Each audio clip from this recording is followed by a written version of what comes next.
আমি বিজেপি যোগদান কৰাৰ পিছত প্ৰথমবাৰৰ বাবে আমাৰ বাসগৃহত সন্মানীয় মুখ্যমন্ত্ৰী মহোদয় উপস্থিত হৈছিল আৰু যিসকল নেতাকৰ্মী ইমান বছৰ ধৰি আমাৰ লগত কাম কৰি আছিল তেখেতলোকৰ লগত এটা মত বিনিময় অনুষ্ঠান কৰিলে আৰু আজি বিশেষভাৱে আমাৰ লগত কেইজনমান ব্যক্তিয়ে যোগদানো কৰিলে হলগুৰি পঞ্চায়তৰ সভাপতি আৰু আঞ্চলিক পঞ্চায়তৰ সদস্য মিণ্টু দত্তক প্ৰমুখ কৰি তেওঁৰ নেতৃত্বত কেইবাজনেও জইন কৰিলে আমাৰ আগতে ব্লকৰ কংগ্ৰেছৰ ব্লকৰ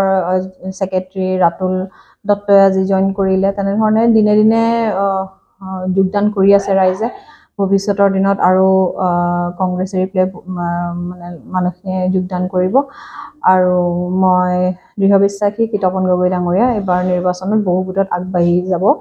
আৰু কমেও 2 লাখ বা তাতকৈও অধিক ভোটত তেওঁ জয়ী হ'ব কংগ্ৰেছ শূন্য হ'ব নিজৰ দুখতে আৰু যিখিনি কাম নৰেন্দ্ৰ মোদী ডাঙৰীয়াৰ নেতৃত্বত আৰু বিশেষকৈ হিমন্ত বিশ্ব শৰ্মা ডাঙৰীয়াৰ প্ৰচেষ্টাত যিখিনি কাম অসমত হৈছে যিখিনি আঁচনি লোৱা হৈছে কংগ্ৰেছ নাথাকিবই কি কৈ পেলাই ৰাইজৰ কাষ চাপিব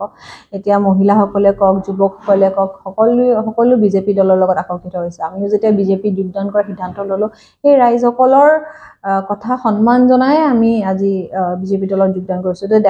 দেখা পোৱা গৈছে কি কংগ্ৰেছ লাহে লাহে নাইকিয়া হৈ যাব শেষৰ ফালে গৈয়ে আছে প্ৰত্যেক দিনাই মানে ডাঙৰ নেতাইতো জইন কৰিছে কিন্তু আপুনি যদি চাই এই সৰু সৰু জেগাত তৃণমূল পৰ্যায়ত যিসকলে নেতৃত্ব লৈ আছে তেখেতলোকেও জইন কৰি আছে তো মই ভাবোঁ কি ভৱিষ্যতৰ দিনত কংগ্ৰেছৰ অন্ধকাৰৰ বাহিৰে একো নাই ইয়াত মিটিঙো নাছিলে এটা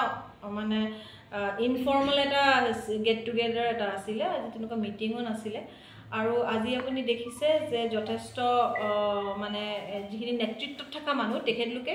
মুখ্যমন্ত্ৰী মহোদয়ৰ লগত কথা পাতিছে এতিয়া তিনজন সক্ৰিয় নেতাই জইন কৰিছে আজি তো তেখেত যিহেতু পঞ্চায়তত প্ৰতিনিধিত্ব কৰি আছিলে তেওঁৰ লগত যথেষ্ট পৰিয়াল জইন কৰিব আৰু আমি তাত গাঁৱত গৈ পেলাই আৰু জইন কৰিম